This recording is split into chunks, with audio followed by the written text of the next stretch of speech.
Okay, the idea behind this serious game is new in child protection training. Jane, I wonder if you could say something about the background that led us to develop it. Really, the motivation and inspiration for the game came from the death of baby Peter Connolly. Through my career, certainly as a social worker and an academic, there have been many child deaths.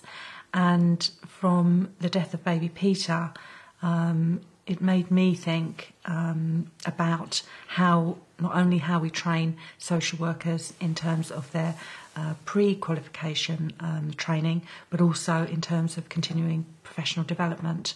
And I wanted to think about a different way and a different platform to train social workers, really, about child protection and making child protection decisions. Related to that is the work of Donald Forrester.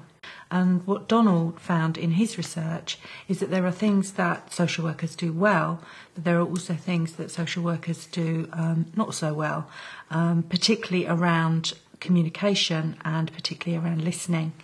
And in his research, he found that social workers thought that they were communicating well, but they were actually using quite closed questions. And in terms of their listening, what they weren't doing was actually listening and reflecting upon what the service user had said. And that made me think about how social workers are in quite critical and difficult child protection situations, and they need to practice and rehearse that. And then finally, really the inspiration was around new technology. And we've got a generation of social workers who've grown up with apps and iPhones and iPads and games and playing games in their leisure time. And it was really about looking at a learning platform in the form of a game that could be used to pick up on those communication skills and those difficult decision-making moments in a case. Thanks, Jane.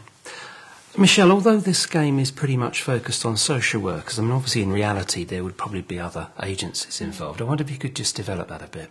Yeah, you're right. I mean, as well as social workers, there'd be other agencies visiting this family, statutory and non-statutory agencies, for instance, health visitors, outreach workers, Sure Start workers.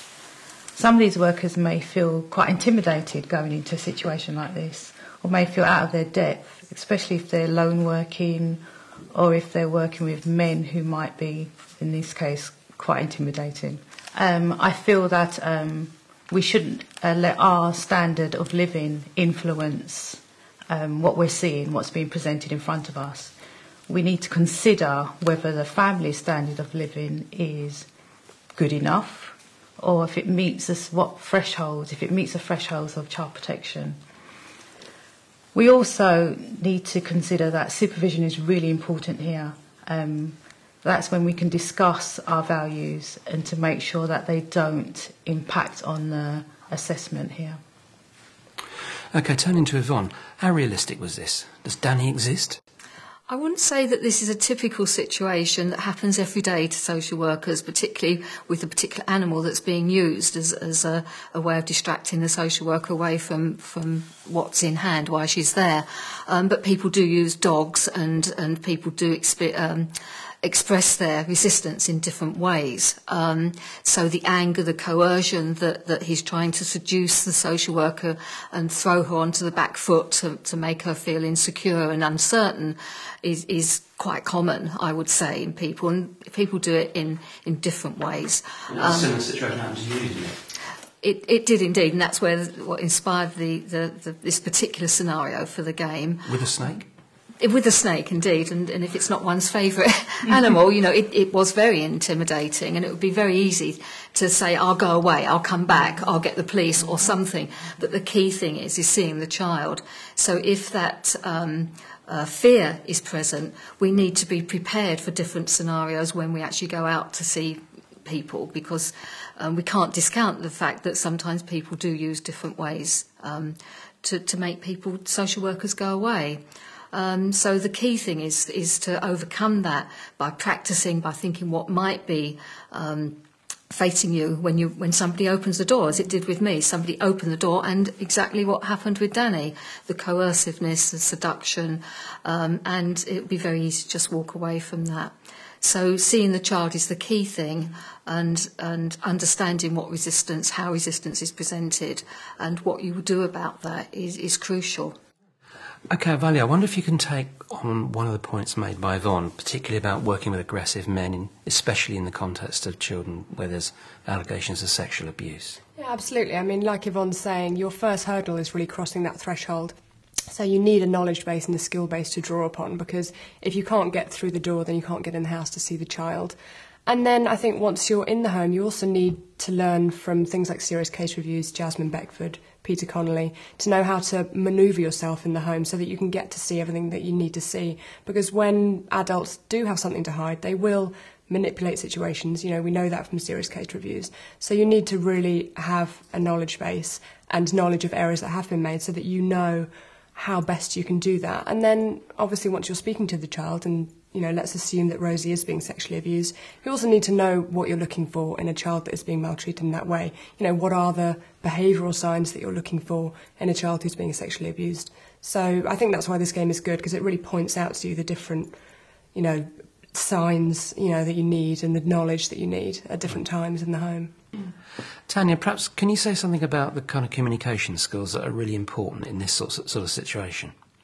Yeah, I mean, I think first and foremost, social workers need to kind of keep their emotions in check, because you need to kind of remain rational rather than respond emotionally. I think it's quite easy to retaliate to the intimidating behaviour that is presented in this scenario.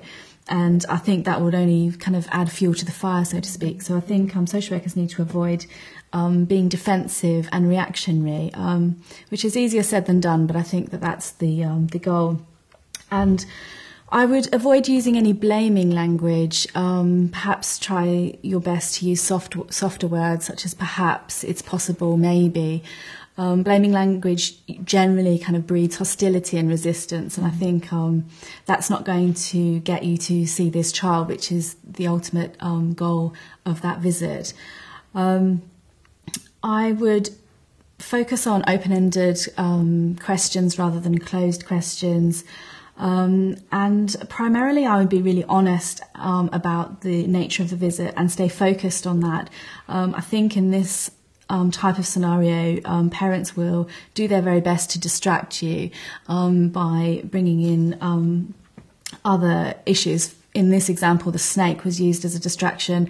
The ex-partner was brought up as a distraction, and I think it's quite easy to get caught up in that in the heat of the moment. I think if you're honest about the nature of your visit and you remain focused on that issue, that's primarily the most important thing. Otherwise, you end up getting distracted. I think they are the kind of main areas of communication skills that I would focus on. Thanks so much. Jane, over to you for a final kind of observation. Really, this is the story of Rosie, and the scenario of Rosie is the first of a number of scenarios that we hope to develop at Kent. We're very keen to have people's feedback, so once you've played the game, it would be really great if you could fill out the evaluation form or just email me direct, and my email is at the end of the game. We really want your feedback so that we can develop meaningful scenarios that are useful in practice. And I think it's true to say we're also hoping to work a game up with the police, with health visitors, etc. So it's not just a kind of social work based scenario. We see this as being totally interprofessional. Social workers have to work. We need to work with health visitors. We need to work with other professionals. We need to work with midwives.